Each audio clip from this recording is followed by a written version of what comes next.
Boy, what's going on, everybody? It's your boy moneybagbry. This is the Underground Night Show on Channel 401. For today's episode, we're gonna be going to Mexico. Let's get straight into it. On the morning of Wednesday, December 7th, around 80 armed men broke into a prison located in the state of Guerrero in central Mexico.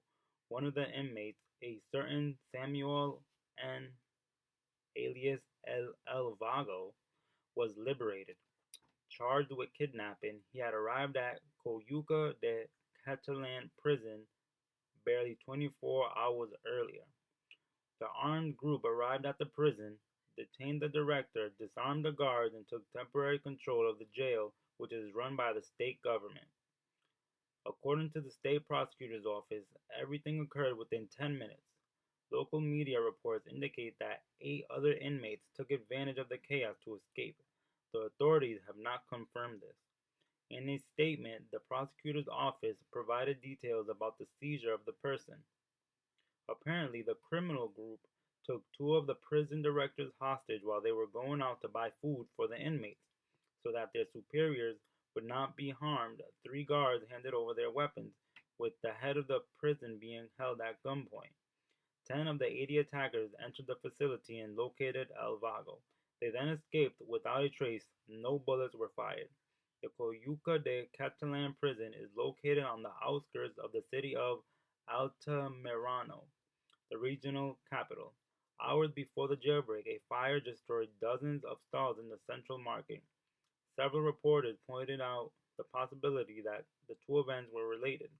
However, the mayor of Altamirano clarified that the origin of the fire was from a candle. A watchman employed by the market also pointed out that the cause could have also stemmed from a fan short circuiting. El Vago's dramatic escape is the latest in a long line of incidents that have afflicted other state prisons. The Mexican penitentiary system lacks adequate surveillance and sufficient personnel, while guards are not properly equipped. This allows violent inmates to use their behavior as a bargaining chip to obtain privileges.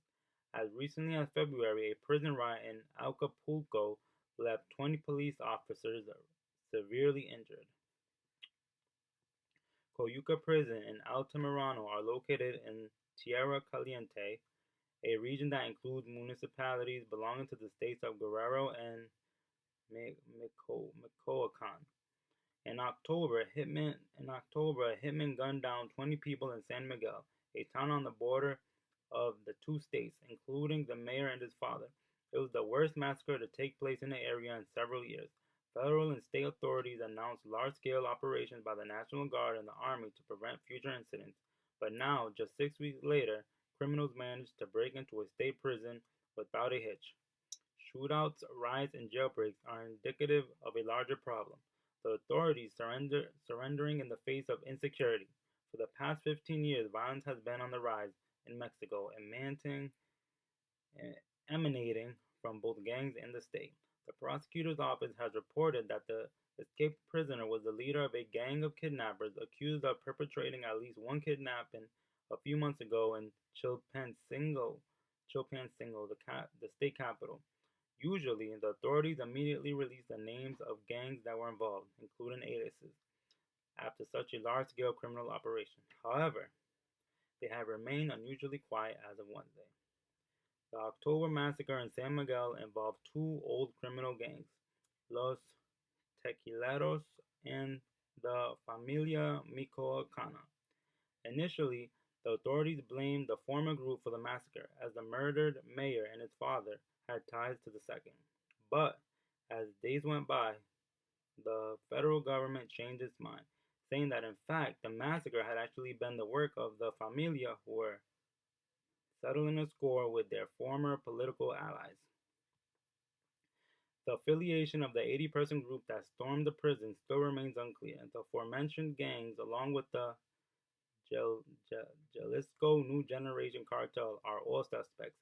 According to press reports, in recent years, cells of various gangs have been active in the region, causing dozens of families from mountainous communities in Guerrero to flee their homes due to the violence.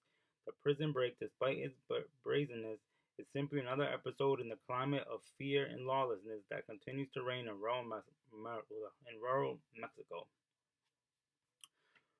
Wow, so that's crazy. Boys ran up in the jail 80 deep to get their man out the box. Like if that ain't some loyalty, or I don't know, this guy just got that much money, or what's going on over there in Mexico, but it definitely sounds like they're having a good time over there. Like no cap, like I mean, obviously they're doing some a whole extra crazy stuff. They're over here kidnapping people, and when you live that lifestyle, you gotta kind of come step what comes with it. So if you're killing people and then someone comes and kidnaps your family, then that's all kind of like fair game. I know that's kind of like you know what I'm saying, but that's part of it. Um, so I can't really feel bad for people. I feel bad for the family, for the people that wasn't involved from it. But I mean, you know what I'm saying? You gotta make choices when you start to have people around you, especially people that aren't doing the same things as you. That want to live a different life, that do live a different life, that want to live a better life for you too. And if not, then try to stay away from them people. But regardless of all that, this shit is just crazy. I mean, I can't imagine what it's like to be living out there and feeling like that comfortable that if you get caught up, you can just, you know what I'm saying, like call a couple of people and they'll literally pull up and come take you out of there. Like I know Chapo's heated. I know he was heated when they told him he was coming out here. I know he's heated right now. He's probably hearing about this and he's just super heated because he knows the United States do not play. Like you might be able to do this, that, the other somewhere else, but over here you ain't going nowhere, bro. And he's just watching these people thinking, damn man, I would have been out. I would have been out if I was over there.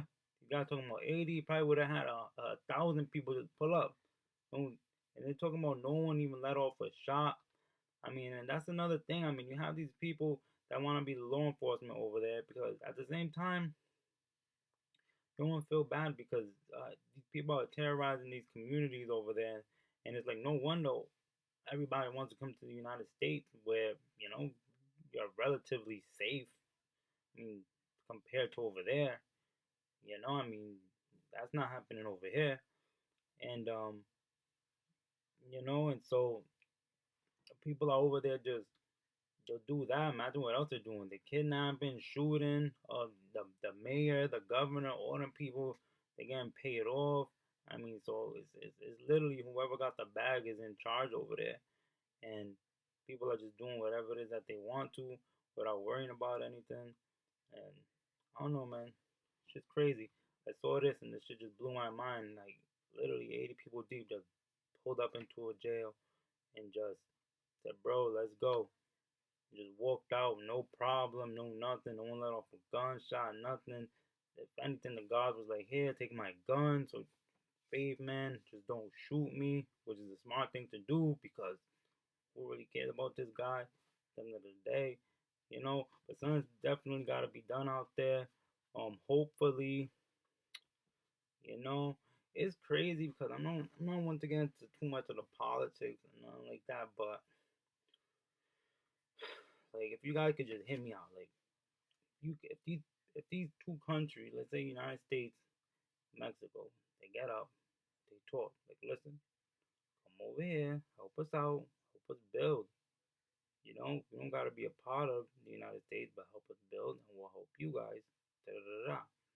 But at the same time, that sounds good, right? Gonna stop the crime over there.